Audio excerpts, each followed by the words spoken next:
नमस्कार, स्वागत है आप सभी का न्यूज इंडिया के न्यूज रूम में। मैं आप सभी के साथ सागर मिश्रा। शुरुआत हो चुकी है जहां पर हम आपको दिखाएंगे खबरें सीधे न्यूज रूम से। और आज के दिन हम बात करेंगे जोशीमठ के बारे में, जहां पर दर्द, दरारें और लोगों की लड़खड़ाती जुबान। अभिषेक आपके साथ मैं हूं अभिषेक। तो अगले 1 घंटे तक हम आपको जोशीमठ की वो दर्द की दास्तां बताने वाले हैं जो तस्वीरें बयां कर रही हैं, क्योंकि लोग अपना घर छोड़ रहे हैं और घर छोड़ना चाहते नहीं है, लेकिन परिस्थिति ऐसी बनी है कि मजबूरन वहां से उन्हें दूसरी जगह पे शिफ्ट होना पड़ रहा है। कितना मुश्किल है ये चीजें समझने की कोशिश करेंगे। निदा।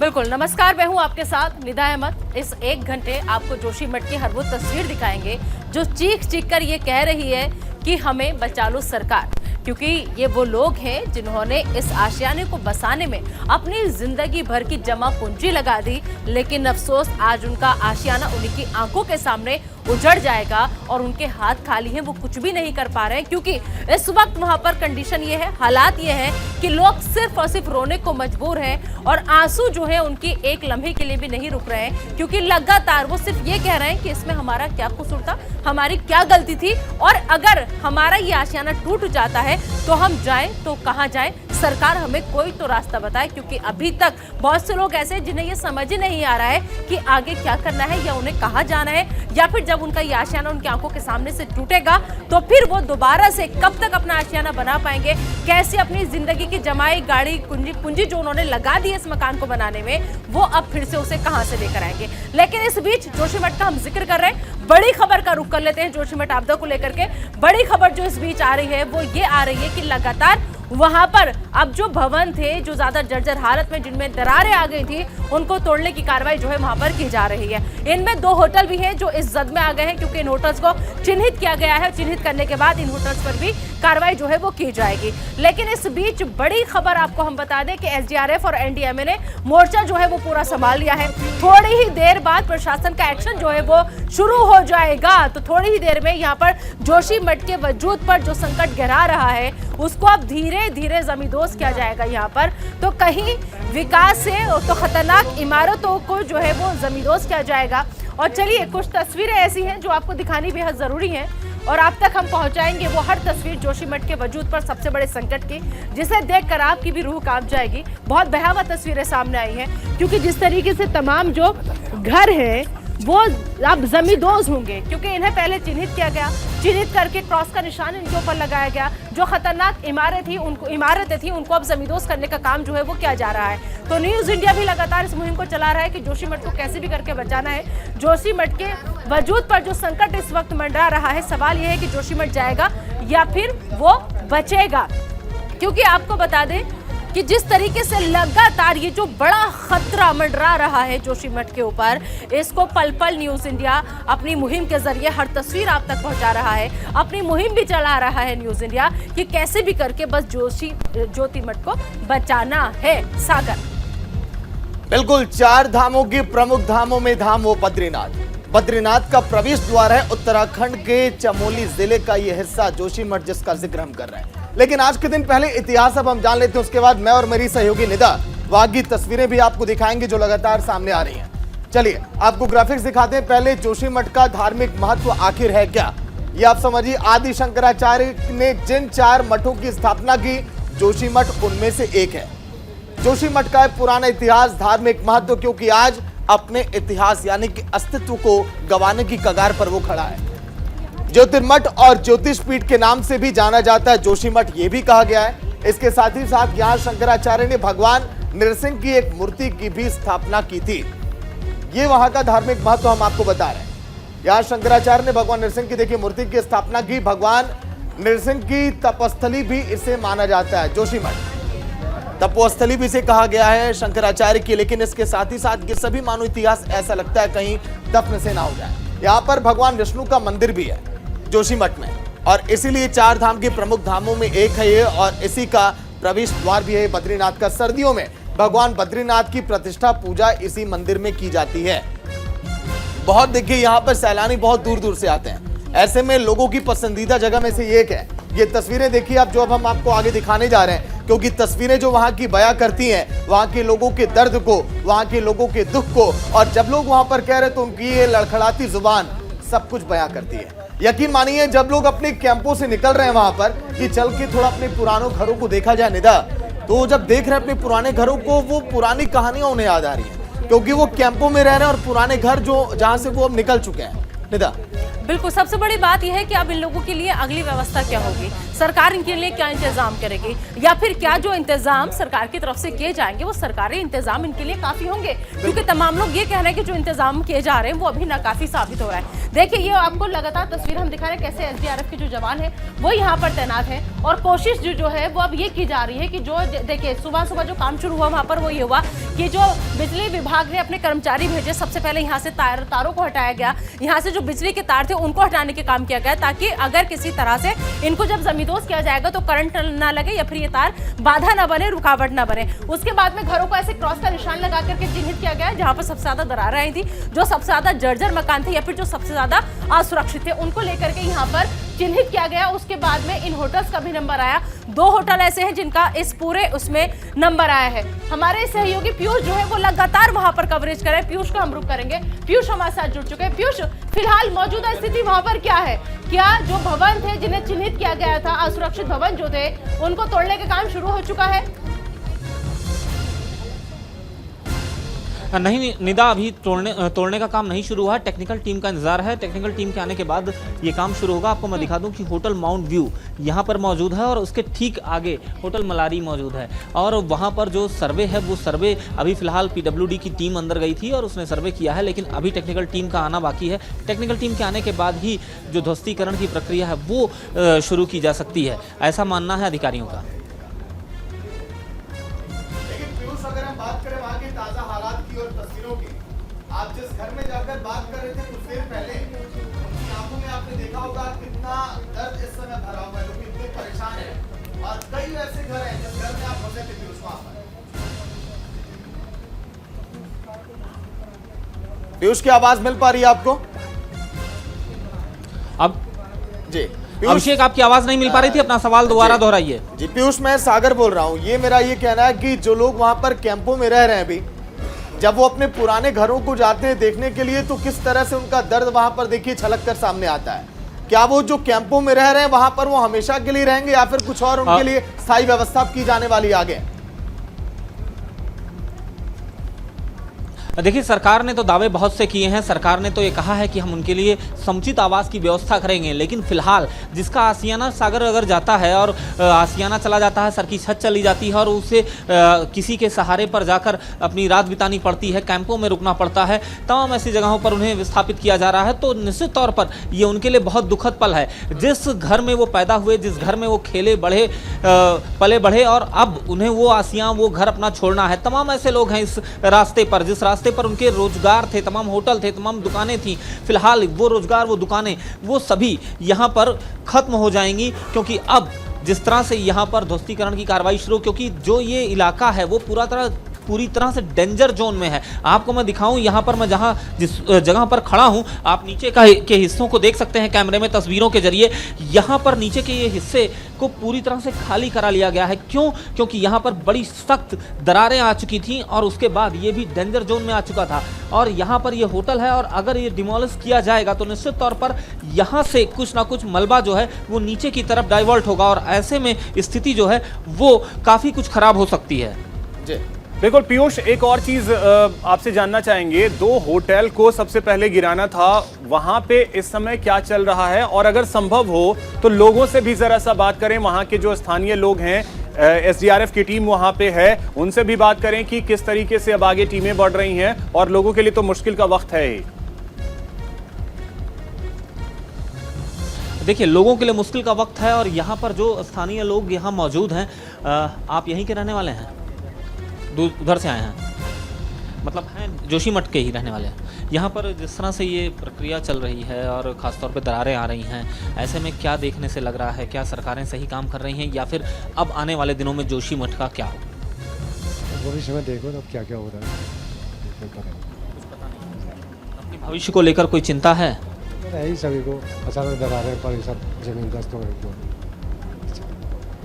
देखिए, उनको अपने भविष्य को लेकर चिंता है, दरारें पड़ चुकी हैं, जमी दोस्त हो चुके हैं लोग यहाँ पर, और लोग परेशान हैं कि जल्द से जल्द यहाँ पर प्रशासन की तरफ से अगर कोई कार्रवाई की जा रही है तो ठीक है, अन्यथा जो स्थितियाँ यहाँ बनेंगी वो बहुत ही ज़्यादा। और देखिए एक एक करके इक्विपमेंट्स जो हैं वो उनका आने का क्रम जो है अभिषेक वो शुरू हो गया है। ठीक है, तो ये हम देख पा रहे हैं कि किस तरीके से ध्वस्तीकरण को लेकर के तैयारी जो है चल रही है। पीयूष ठीक है, आप हमारे साथ बने रहे हैं, मैं आपके पास फिर से लौटता हूं। अब देखिए सहयोगी पीयूष जो हैं जोशीमठ में बने हुए हैं, वहां से उन्होंने लोगों की प्रतिक्रियाएं भी भेजी हैं, वो आपको सुनवाते हैं कि लोगों की प्रतिक्रियाएं क्या सामने आ रही हैं। वही तो, पहले से तो कभी ऐसा नहीं था जब हम बचपन से थे। अभी 2 साल 1 साल पहले से तो नहीं था। अगर पहले इतना होता था तो हम क्यों बनाते थे यहाँ के लोग इतना घर, इतने बड़े बड़े घर क्यों बनाते थे?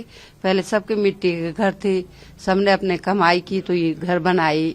कहाँ जाएंगे? कहीं अभी तो रखेंगे कहीं सुरक्षित जगह पे सामान। सरकार से कोई मदद मिली अभी? अभी तो कुछ मदद नहीं मिली सरकार से, कुछ नहीं, कोई मदद नहीं, कुछ नहीं। हमारे ये घर 60 सालों से है। 60 साल से जी, लेकिन 60 साल का जो आशियाना था वो एक पल में खत्म हो गया है। हाँ, बचपन हमारा घर नीचे है, लेकिन हमारा बचपन यही बीता है। भाई लोग सब साथ ही रहते थे, कभी नहीं ऊपर घर कभी नीचे घर में जाया करते थे।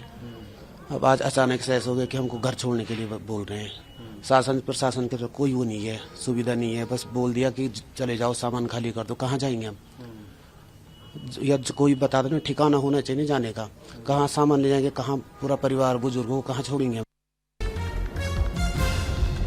तो आपने सुना, ये उन लोगों की आवाज है, भर्राती आवाज है, गला जो है वो रौंद रहा है। जो लोग बचपन से यहाँ पर अपने आशियाने में रह रहे थे, आज उसी घर को छोड़ने पर मजबूर होना पड़ रहा है। अब जोशीमठ का जिक्र लगातार हम कर रहे हैं, उसका धार्मिक महत्व क्या था ये भी आपको हमने समझाया। आइए अब कुछ और ग्राफिक्स हमने तैयार करे हैं, उनके जरिए आपको हम जोशीमठ का भौगोलिक महत्व जो है वो समझा देते हैं कि आखिर अब भौगोलिक महत्व जो है वो क्या कहता है। दरअसल आपको हम बताएं कि ऋषिकेश बद्रीनाथ राष्ट्रीय राजमार्ग पर स्थित एक पहाड़ी शहर है जोशीमठ। पहाड़ों में बसता है ये पूरा जोशीमठ, जो उसका भौगोलिक महत्व है वो हम आपको समझा रहे हैं। इसके अलावा आपको बताएं कि बद्रीनाथ और हेमकुंड साहिब का रास्ता जो है वो जोशीमठ से होकर ही जाता है। अगर कोई बद्रीनाथ जाएगा, हेमकुंड साहिब जाएगा तो जोशीमठ बीच में जरूर आता है। जोशीमठ होकर के ही वो आगे का सफर अपना तय करता है।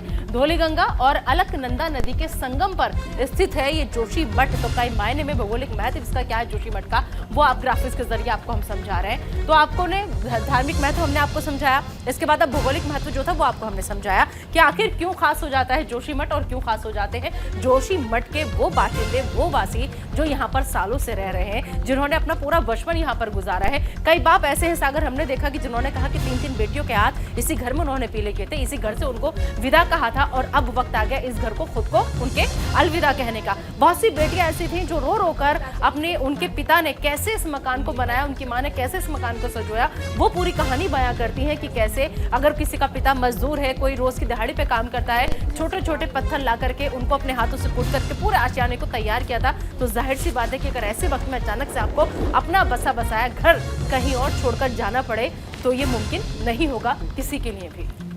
वहीं जोशीमठ के ताजा हालात को लेकर लगातार लोगों की प्रतिक्रियाएं तो आ रही हैं, लेकिन त्रिवेंद्र सिंह रावत, उनसे बातचीत की हमारे सहयोगी पीयूष ने, सुनिए आप। हमारे साथ बातचीत करने के लिए त्रिवेंद्र सिंह रावत जी मौजूद हैं। आप सर पूर्व मुख्यमंत्री रहे हैं, आपके समय में भी एक बड़ी आपदा आई थी रेणी की, उस आपदा को और इस आपदा को किस तरह से देखते हैं? देखिए, रेणी की आपदा थोड़ा भिन्न तरह की थी। उसमें अचानक जो ग्लेशियर थे वो टूट गए थे, मेल्ट हो गए थे, और उसके कारण एक साथ लगभग 14 स्क्वायर किलोमीटर का एरिया था वो, उसमें बर्फ़ थी, और उसके कारण एक साथ जो पानी आया उसके कारण नुकसान हुआ है। मुझे याद है उस दिन जैसे मुझे खबर हुई, मैं रास्ते में था और मैं बहुत तुरंत यहाँ पर जल्दी यहाँ पर मैं पहुँचा था यहाँ पर, और तब तक काफ़ी कुछ वो नियंत्रण में आ चुका था। लेकिन वो भिन्न तरह की आपदा है, ये भिन्न तरह की है, क्योंकि ये इसमें भूगर्भीय हलचलें हैं। लोग कह रहे हैं कि रेणी की जो आपदा आई थी उस आपदा से कहीं ना कहीं इसको जोड़ रहे हैं, उस आपदा की वजह से ही यहाँ पर ये हलचलें शुरू हुई। देखिए, मैं समझता हूँ कि ये हमको कयासों पर नहीं, हमको तथ्यों पर जाकर के ही इस पर कोई प्रतिक्रिया देना चाहिए। सर, एक अंतिम सवाल है कि जिस तरह से विकास के नाम पर चीज़ें हो रही हैं, चाहे एनटीपीसी का प्रोजेक्ट हो, चाहे हाइड्रो प्रोजेक्ट हो, क्या वो भी एक बड़ी वजह है इन सभी आपदाओं के लिए? देखिए, मेरे पास टनल इंजीनियर भी मेरे साथ में हैं। आप थोड़ा सा उसके बारे में टेक्निकल चीज़ है, आप बता पाएंगे। जियोलॉजिस्ट भी हैं और टनल इंजीनियर भी हैं। टनल में जिस तरह से चाहे वो एनटीपीसी का टनल हो चाहे वो बाकी अन्य टनल हो, उन टनलों की वजह से अगर लोग कह रहे हैं कि उन टनलों की खुदाई बंद कर दी जाए तो शायद इस तरह की आपदा नहीं आ पाएगी। देखिए, पहले ये कंफर्म करना कि आपदा टनल से है, पहले इसका विश्लेषण होना ज़रूरी है। क्योंकि अभी जो सरफेशियल, क्योंकि हम तो अभी आए हैं, पर मैं इस एरिया में पिछले 10-12 साल से आता हूँ। मैं सतोबंद ग्लेशियर पे काम करता हूँ, तो मुझे ये भी मालूम है कि पुरानी कहाँ रोड धसी थी और नई कहाँ पर मिल रही है। तो अभी क्योंकि जो पुराना ओल्ड लैंडस्लाइड है, इसकी वजह इसमें सबसे ज़्यादा एक्टिविटी है। और एक जैसे रोटेशनल स्लाइड होता है, जैसे तरबूज है ना, तरबूज काटते हैं एक इधर एक इधर, ऐसे दो कोई फ्रैक्चर जोन है जिसके अलॉन्ग पूरा स्लोप मूव कर रहा है। तो जैसे सर भी कह रहे थे कि ज़्यादातर पत्रकारों को गया था कि बचाया जा सकता है, नहीं बचाया जा सकता है। अगर हम दो तरह के जोनेशन करें, एक लैंडस्लाइड जोनेशन और एक सेस्मिक जोनेशन, और उसके बेस पे हम पूरे एरिया को कैटेगराइज करें कम से कम 3 पार्ट में। एक जहाँ से हमें इमीडिएट इवैक्यूएट करना है और वहाँ से हमें हर चीज़ हटानी पड़ेगी। एक वो जो मॉडरेट है जिसमें हम कोई रेमेडियल मेजर करें और उस एरिया को सस्टेन कर दें कि वहाँ पर पॉपुलेशन बच सकती है। और तीसरा वो एरिया जो फ्री है किसी भी उससे, जहाँ पर हार्ड रॉक है। जोशीमठ की प्रॉब्लम क्या, सभी जगह आप उत्तरकाशी में देखेंगे, आप गुप्तकाशी में देखेंगे, हर जगह इस तरह का है प्रॉब्लम। पर मैं आपको बता रहा हूँ, जो इस लैंडस्लाइड के एक्टिवेट होने का एक रीज़न तो ये ज़रूर है कि हम स्लोप के हेड पे हमने मकान बना दिए, हमारा पानी स्लोप पे जा रहा है। पर उससे बड़ी प्रॉब्लम जो मारवाड़ी के नीचे रिवर है वो टो इरोजन कर रही है, तो हमें उसको रोकना चाहिए। पहले वहाँ पर हमारी दीवारें बननी चाहिए जिससे कि जो हमारा स्लोप मूव कर रहा है वो मूवमेंट हमारा बंद हो जाए। अगर वो मूवमेंट बंद हो जाएगा तो इन क्रैक की जो बढ़ने की इंटेंसिटी है वो कम हो जाएगी।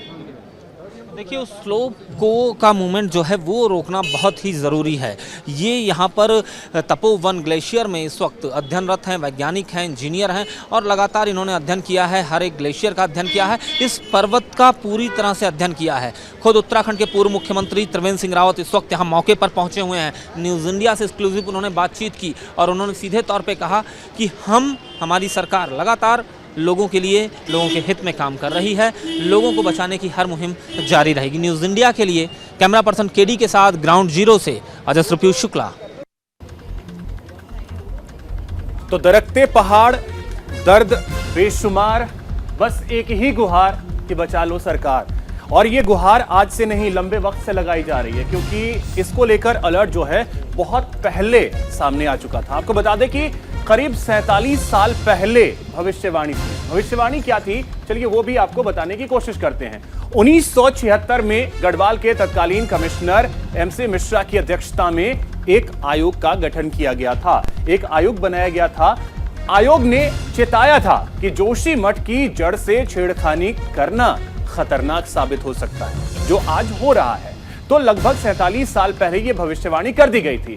जोशीमठ ग्लेशियर के पिघले हुए मलबे पर बसा एक शहर है। यह मिश्रा आयोग जो गठित किया गया था उसमें यह बातें लिखी गई थी। आयोग ने जो रिपोर्ट दी थी, जोशीमठ के नीचे की जड़ से जुड़ी चट्टानों को बिल्कुल न छेड़ा जाए, यानी जोशीमठ जिन चट्टानों पर बसा हुआ है उससे छेड़छाड़ बिल्कुल न किया जाए। जोशीमठ रेतीली चट्टान पर स्थित है, इसकी तलहटी में कोई विकास कार्य न किया जाए, यानी जो चट्टान है जिस पर बसा है जोशीमठ, उससे छेड़छाड़ करना सही नहीं होगा। अलकनंदा नदी के किनारे एक दीवार बनाई जाए और यहां के नालों को सुरक्षित किया जाए। ये तमाम बातें जो हैं आज से 47 साल पहले जो आयोग का गठन हुआ था उसमें कर दिया गया था। जोशीमठ में दायरे से बाहर विकास कार्य करना भविष्य में खतरनाक होगा, यानी कि प्रकृति से छेड़छाड़ करना शायद सही नहीं होगा।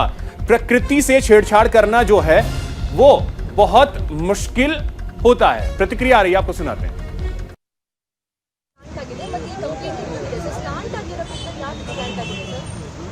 स्ट्रक्चरल एक्सपर्ट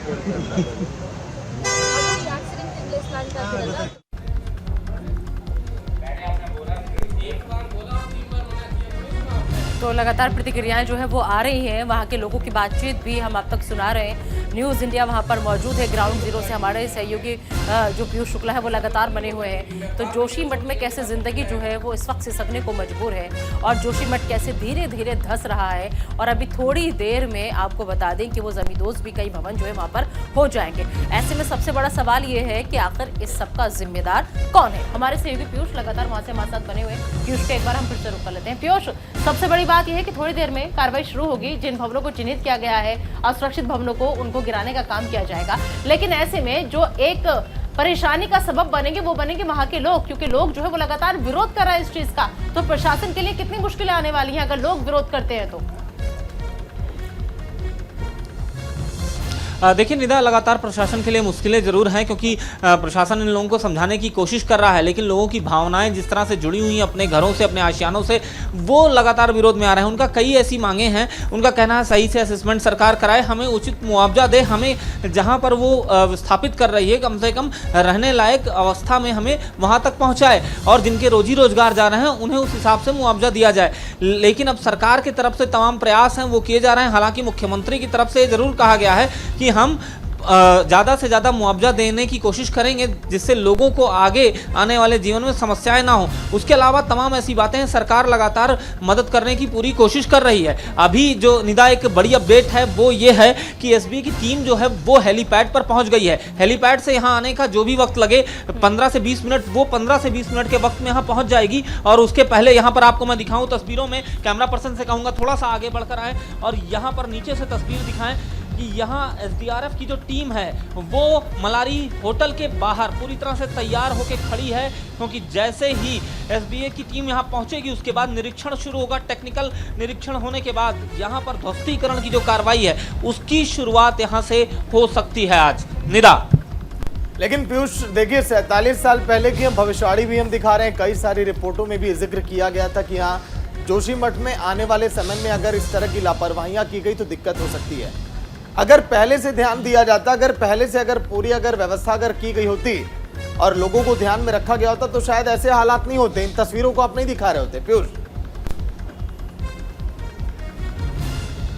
बिल्कुल सागर, आपका कहना एकदम सही है कि अगर प्रकृति के साथ छेड़खानी नहीं होती, जो गाइडलाइंस दी गई थी उन गाइडलाइंस का उल्लंघन नहीं होता, तो शायद ये हालात नहीं होते, हम यहाँ नहीं होते, ये लोग बेघर नहीं हो रहे होते और प्रशासन का इतना बड़ा तामझाम यहाँ नहीं होता।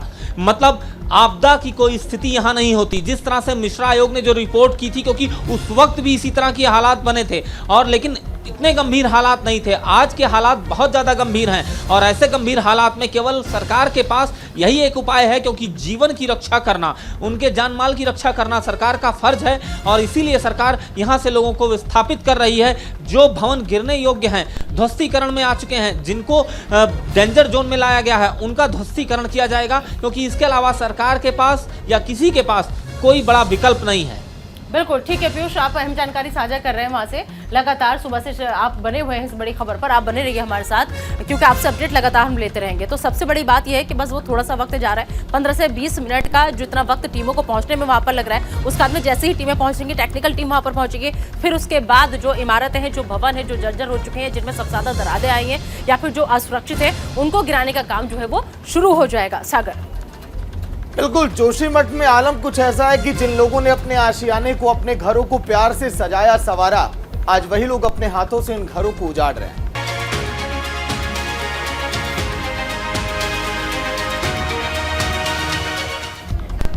और ब्रेक के बाद आपका स्वागत है खबर सीधे न्यूज रूम से में। और इस वक्त जोशीमठ का जिक्र लगातार हम कर रहे हैं, पल पल की हर अपडेट जोशीमठ से जुड़ी आप तक हम पहुंचा रहे हैं। लेकिन इस बीच एक और अहम खबर आ रही जो आप तक पहुंचानी बेहद जरूरी है। बड़ी खबर यह है कि जोशीमठ से खाली कराने जाने वाले घरों की जो संख्या जो है उसमें इजाफा हो गया है, यानी कि वो तादाद अब उन घरों की बढ़ गई है। बता दें कि अब 668 परिवार ऐसे हैं जो शिफ्ट कराए जाएंगे और इससे पहले ये जो आंकड़ा था वो 603 परिवारों का था, यानी पहले 603 परिवारों को शिफ्ट किया जा रहा था, लेकिन अब 87 परिवारों का शिफ्ट किया जा चुका है अभी तक। और अब ये संख्या बढ़ के जो 603 परिवार थी वो 678 हो चुके हैं, यानी जोशीमठ से खाली कराए जाने वाले घरों की जो संख्या है वो लगातार बढ़ती चली जा रही है। और पहले ही लोग परेशान है कि अपने आशियाने को कैसे छोड़े, पहले ही मजबूर थे, लेकिन अब ये आंकड़ा बढ़ के 678 परिवारों पर पहुंच गया है, यानी अब 678 परिवार ऐसे हैं जिनमें इजाफे के चलते ये संख्या जो है बढ़ गई कि अब इन लोगों को अपना आशियाना छोड़ना होगा और जाना पड़ेगा। ओवर टू यू सागर।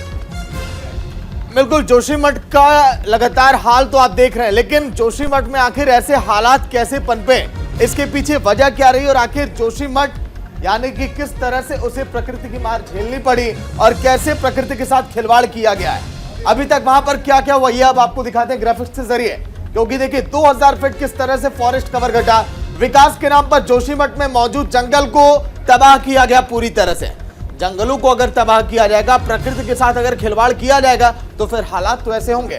पहाड़ों की पथरीली ढलानें खाली और बिना पेड़ों की ही रह गई है वहां पर, तो ऐसे में पहाड़ियां तो खिसकेंगी जब वहां से पेड़ों की जब कटाई हो जाएगी। तो वहीं बसावट बढ़ने से फॉरेस्ट कवर 8000 फीट तक पीछे खिसक गया है।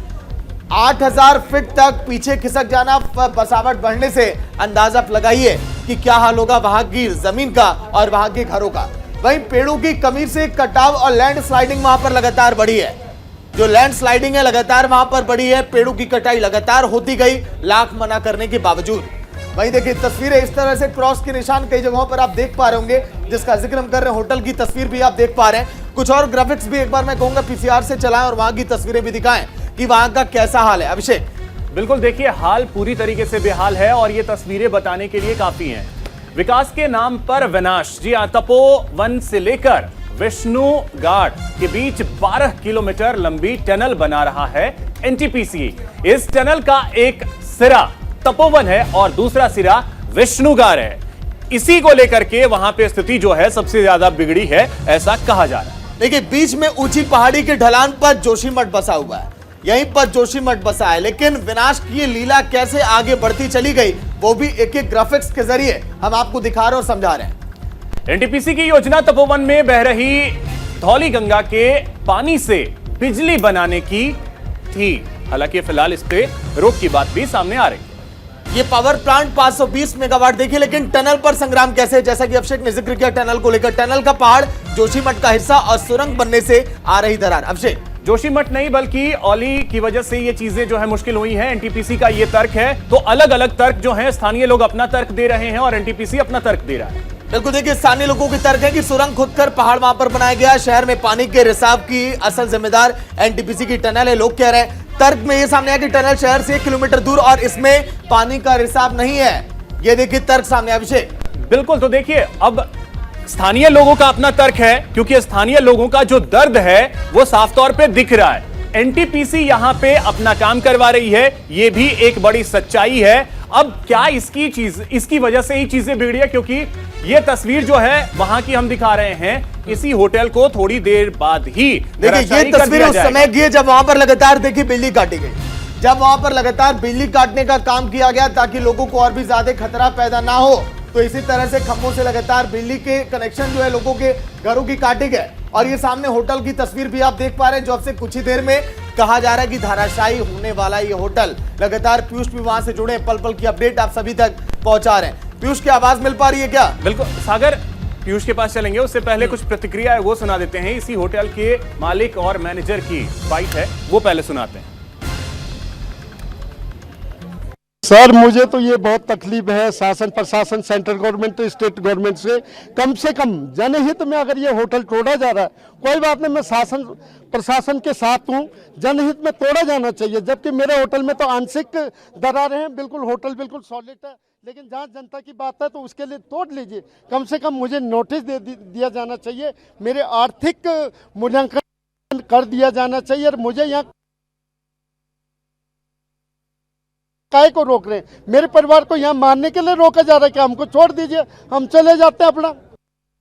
तो ये मेरा आग्रह, मैं तो जनजाति का भी आदमी हूँ, मेरे तो देखिए जनजाति के आज प्रॉपर्टी पे छेड़खानी किया जा रहा है, लेकिन कोई बात नहीं, उसके बावजूद भी जनहित में मैं तैयार हूँ। मेरी आग्रह है शासन प्रशासन से मेरी आर्थिक मूल्यांकन किया जाए और मुझे निपटा दिया जाए, यहाँ से हम चले जाते हैं। हमने क्या करना सर? यहाँ मुआवजे की कोई बात हुई है? कोई बात किसी के कुछ नहीं हुआ, सिर्फ अभी चंद मिनट पहले एसडीएम साहब का फोन आता है, वो कहते हैं कि आप वहीं पे रुको, हम आ रहे हैं। इसके अलावा कोई बात नहीं है। हम जी ये तो हमारे लिए काफ़ी परेशान और दुखद घड़ी है कि हमारे सामने हमारा जो है होटल ध्वस्त हो रहा है।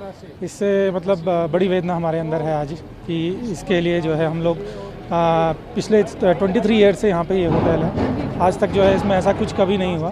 पिछले 2-3 सालों में जो है इसमें जो है ब्लास्टिंग्स की वजह से जो है पूरी ज़मीन जो है नीचे धंस गई है और फट गया है। होटल पूरा नीचे से फट गया है और ढहने वाला है। नहीं, अभी तक कुछ नहीं हुआ है। हमें इनफैक्ट नोटिस भी नहीं दिया गया है कि आज की डेट पे ये हमको ध्वस्तीकरण होगा।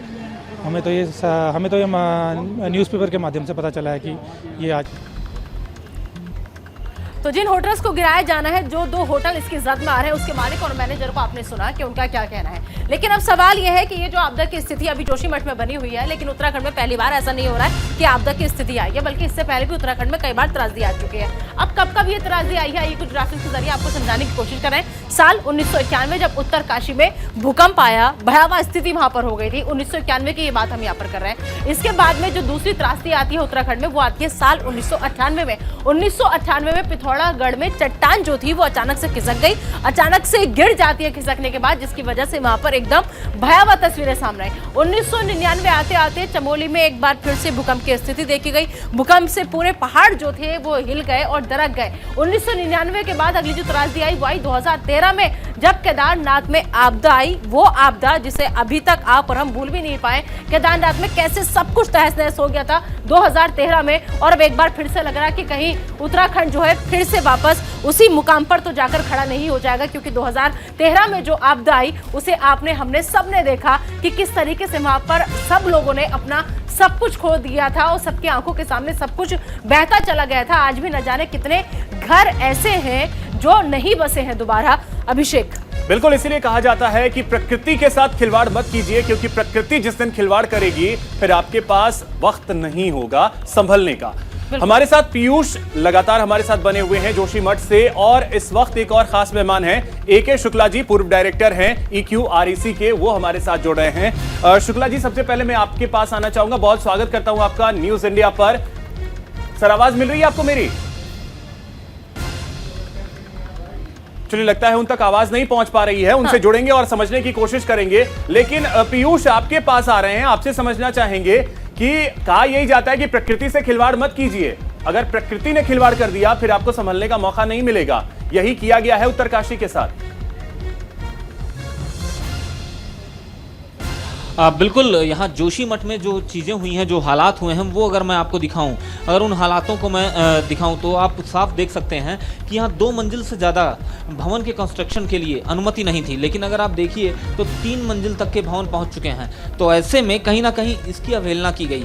तमाम ऐसी बातें थी जिनको दरकिनार किया गया। पहाड़ के घर पहले किस तरह से होते थे, मिट्टी के घर बनाए जाते थे। ये देखिए, ये पहाड़ के जो पुराने ज़माने का एक घर है उसका अवशेष यहाँ पर है, मैं उसको दिखाऊंगा। ये मिट्टी का और सुर्खी और चूने की जुड़ाई ये हुई है। ये मिट्टी से इस तरह से ये घर बनाया जाता था। लेकिन आज के जो घर हैं उनको देखिए, सीमेंट, सरिया, इन सब का इस्तेमाल किया गया है, और इन सब से यहाँ पर इंक्रोचमेंट जो किया गया, घर बनाए गए, उसके बाद के जो हालात बने, चूँकि ये एक तरह से सपोर्ट करते थे उस मिट्टी को, जिस मिट्टी पर, जिस ढलान पर आपने अपना आसियाना बनाया था। लेकिन अब जो नए आसियाना बने उनके तकनीक नहीं थी, तरीके नए थे। वो मैदानी और समतल इलाकों के लिए तो अच्छे थे, लेकिन पहाड़ी इलाकों के लिए शायद वो टेक्निक जो है वो अच्छी नहीं थी। दूसरा सबसे बड़ा कि ड्रेनेज सिस्टम, पहाड़ में जो पानी बरसता है या ऊपर से जो स्रोतें हैं तमाम, वहाँ से पानी निकलता है, तो वो धरती तक कैसे पहुँचे, उसके लिए तमाम स्रोत, तमाम स्लोप बने हुए थे। लेकिन जब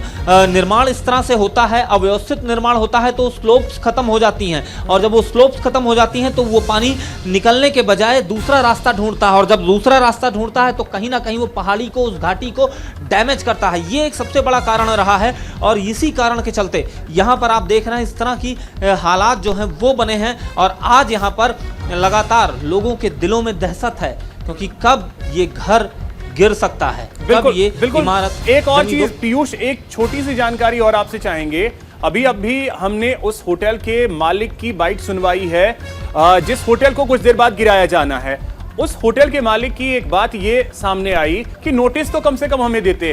क्या अभी भी प्रशासन जो है वो उतने एक्टिव नहीं हो पाया है जितना उसे होना चाहिए, क्योंकि अभी तक नोटिस आपने नहीं दिया है?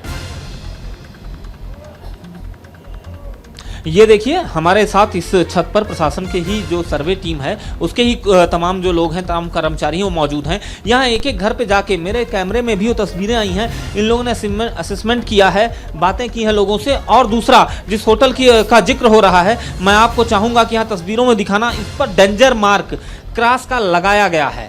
इस होटल पर डेंजर मार्क क्रॉस का लगाया गया। तो कुल मिलाकर इन्हें अवगत जरूर कराया गया कि आपका ये होटल जो है वो डेंजर जोन में है, और ऐसे डेंजर जोन में है कि ये होटल यहाँ पर रहने वालों के लिए भी खतरा है और जो इस होटल के करीब में रह रहे हैं उनके लिए भी खतरा है। और ऐसे में इसका ध्वस्तीकरण ही एकमात्र विकल्प है। तो ये कहना कि हमें नोटिस नहीं सर्व हुआ, ये बात तो कपोल कल्पना जैसी लगती है जब आपको ये मालूम है कि आपके घर में जो दीवार जो दरार हुई है वो करीब 2.5 फीट की है। तो निश्चित तौर पर ये घर तो कभी ना कभी गिर जाएगा। प्रशासन आगे आ रहा है और इसको जमींदोस्त करने की कोशिश कर रहा है, लेकिन उसके पहले आपका हर्जा खर्जा मुआवजा वो कैसे दिया जाए, उसके लिए असेसमेंट जो है उसकी प्रक्रिया जरूर सरकार की तरफ से कराई जा रही है। जो हम बात करें होटल के मालिक या मैनेजर की, वो दिक्कत यही है। वो ये कह रहे हैं कि अगर जनता की भलाई के लिए इसको जमींदोस्त किया जा रहा है, हम उसके लिए तैयार हैं, आप कीजिए, हम आपका साथ देंगे। लेकिन सबसे बड़ी बात यह, उनका ये कहना है कि जो उनका आर्थिक खर्चा था या जो उनकी आर्थिक स्थिति थी इन होटल्स के सहारे चलती थी, इससे जो कमाई का ये होटल उनके लिए जरिया बना हुआ था, वो जरिया अब खत्म होने जा रहा है। तो ऐसे में सरकार को सबसे पहले इसके प्रावधान क्या है, इसका मुआवजे के लिए, या फिर उनकी आर्थिक स्थिति कैसे सुधरेगी, कैसे बहाल होगी, जो अब बदहाल होने जा रही है होटल गिरने के बाद, उसकी तरफ कोई भी इंतजाम नहीं किए गए। इसको लेकर के नाराजगी है। चलिए, बिल्कुल, तो नाराजगी तो है ही, ये साफ तौर पे दिख रहा है, क्योंकि आशियाना कई लोगों का उजड़ रहा है, कई लोगों के रोजगार जो है वो छिन रहा है। अब कुछ और ग्राफिक्स हैं, उसके बारे में भी चलिए हम आपको बताते हैं, उस ग्राफिक्स के बारे में भी चीजें आपको बताएंगे। तो ग्राफिक्स क्या कुछ है, चलिए वो आपको बताने की कोशिश करते हैं। जोशीमठ का ज्योग्राफी किस तरीके का है वो जरा सा आपको समझा दें। हिमालयी इलाके में जोशीमठ जो है वो बसा हुआ है। इसकी ज्योग्राफी अगर आप समझें जोशीमठ की, तो वो हम आपको बता रहे हैं। हिमालयी इलाके में ये बसा हुआ है। जोशीमठ शहर का इलाका पैराग्लेशियर जोन है। ये जो जोन है जहां जोशीमठ है, ये पैराग्लेशियर जोन में आता है, यानी ग्लेशियर के मलबे में बसा है जोशीमठ। जोशीमठ जो है वो ग्लेशियर के मलबे में बसा हुआ शहर है। ये बहुत बड़ी हकीकत है जिसे स्वीकार करना चाहिए था बहुत पहले। ग्लेशियर के मलबे से बने पहाड़ को मोरेन कहा जाता है। मोरेन कहते हैं ग्लेशियर के मलबे से बने पहाड़ को। यह ऐसी जगह होती है जहां जमीन स्थिर नहीं रहती। ये बहुत बड़ी जानकारी आपके लिए भी होगी कि ये जो जमीन है वो स्थिर नहीं रहती, और शायद यही वजह है कि आज जोशीमठ की ये स्थिति बनी है। जमीन की इसी असंतुलन से लैंडस्लाइड की घटनाएं सामने आते रहती हैं। तो जोशीमठ में अक्सर इस तरीके की घटनाएं जो है सामने आती रही हैं। इसी वजह से जोशीमठ में लैंडस्लाइड का खतरा जो है वो हमेशा बना रहता है। तो ये ज्योग्राफी है जोशीमठ की। अब कुछ और चीजें भी समझने की कोशिश करेंगे। हमारे साथ एक खास मेहमान है, वो जुड़ रहे हैं, एके शुक्ला, जो कि पूर्व डायरेक्टर हैं EQREC के। एके शुक्ला सर, बहुत स्वागत है आपका न्यूज इंडिया पर। थैंक यू सर, जोशीमठ की जो स्थिति इस समय है, उस स्थिति के लिए आप जिम्मेदार किसे और किस चीज को मानते हैं? देखिए, जिम्मेदार तो अब जो कारण है, क्योंकि अभी तक पक्का कारण नहीं पता चल पाया। जो आपका रिपोर्ट में देख रहा था, बहुत सारी चीजें हैं, जैसा कि जोशीमठ आपने बताया ग्लेशियर के जमीन पर बसा हुआ है, जहां पर कि मिट्टी जो है बहुत मुलायम होती है। फाउंडेशन को कितना फाउंडेशन संभाल पाएगी या नहीं संभाल पाएगी। पूरा जो हमारा भारत जो वर्ष है, जो पर्वत श्रृंखला है, करीब 15% जो हमारा भूभाग है वो इसी प्रकार की बनावट से बना है, जहाँ पर की लैंडस्लाइड होती है, जो करीब 50 लाख स्क्वायर किलोमीटर करीब होता है। तो दूसरा कारण जो आपने बताया कि ये जो मैन मेड है, जो या तो यहाँ पे मान लीजिए भूकंप आता है तब होता है, पानी वर्ष से, जैसा कि 2013 में आपने जिक्र किया। तो ये सब चीज़ें कारण हैं, लेकिन अभी ऐसी कोई उपस्थिति दिख नहीं रही है। अचूक ये घटना भी आज नहीं हो रही है। जो रिपोर्ट देख रहा हूँ मैं, करीब 15-20 दिन महीनों से चला आ रहा है। तो अब इसके कारण तो ये सब मिले जुले हो सकते हैं, लेकिन जो आपने बताया ऐसा भी कारण है कि जो मैन मेड हो रहा है, क्योंकि विकास जो है, विकास को एक सीमित दायरे में उसके परिस्थितियों को देख कर किया जाना है। 2005 AK शुक्ला जी, अगर हम ये कहें कि जो कारण अभी बन रहे हैं, अगर इन कारणों पर, इन वजहों पर वक्त रहते ध्यान दे लिया जाता तो शायद ज्यादा नुकसान होने से बचाया जा सकता था। नहीं, ये तो बिल्कुल सही बात है, इसमें कोई दो राय नहीं है। वही मैं कहने वाला हूँ कि 2005 में हमारी एक गाइडलाइन, हमारा जो देश की जो पॉलिसी चेंज हुई थी डिजास्टर मैनेजमेंट के लिए, उसके पहले हम लोग देखते थे आपदा हो जाए, उसके बाद जैसा अभी हम कर रहे हैं और कुछ अपना उनको कंपनसेशन दे दें या कुछ कर दें, मैंने उनको रिहेबिलिटेट करें, ये होता है। 2005 के बाद जो हमारी पॉलिसी है वो ये कहती है कि हमको पहले से तैयार होना है, पहले से तैयार हो सकें, जिससे कि हम आपदा को या तो कम कर सकें और या तो उसके कम से कम उसके जो प्रभाव को है वो न्यूनतम कर सकें।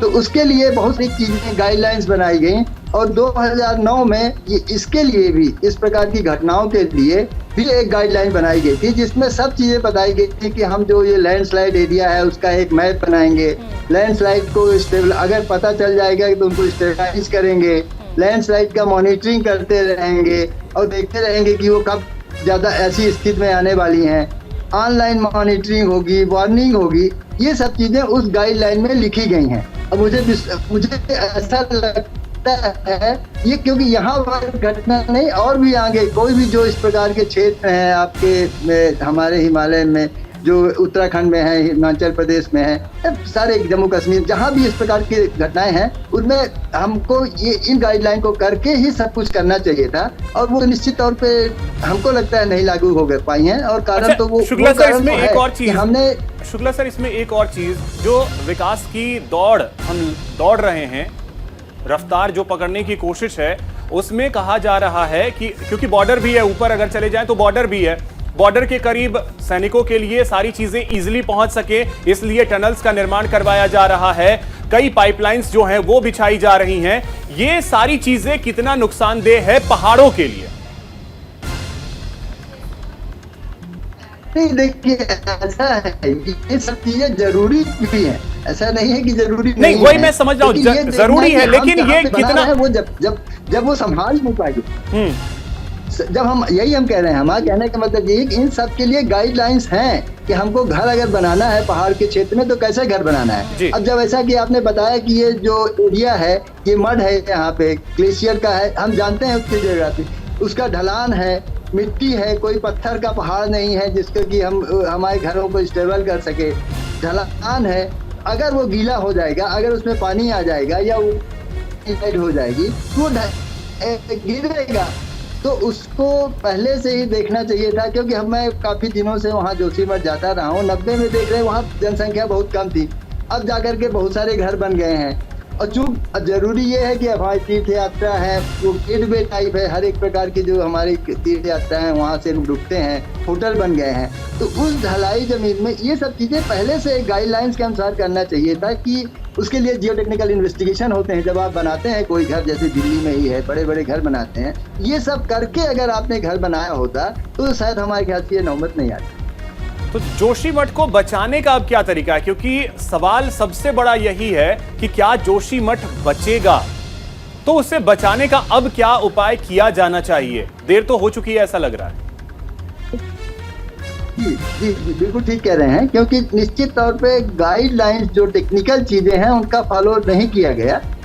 क्योंकि मैंने आपको, जैसा कि हम लोग अभी चर्चा कर भी रहे थे, कि एक निश्चित तरीके से अगर टनल बनानी है तो उसमें क्या है, हम कितना विस्फोट कर सकते हैं, कितना, क्योंकि हर एक चीज का, ये हमारा जो पर्वत श्रृंखला है, ये जो हिमालय फॉर्मेशन हो रहा है हमारा, देखिए जोशीमठ की तस्वीर तो हम देख रहे हैं, लेकिन उत्तराखंड में और कहीं पर हमें जोशीमठ जैसे हालात ना दिखाई दें। जोशीमठ बताइए 37 सालों पहले जहां पर भविष्यवाणी की गई है, इसके बावजूद अगर सचेत अगर सरकार नहीं रही तो फिर शायद इससे बड़ी विडंबना कुछ और नहीं हो सकती है।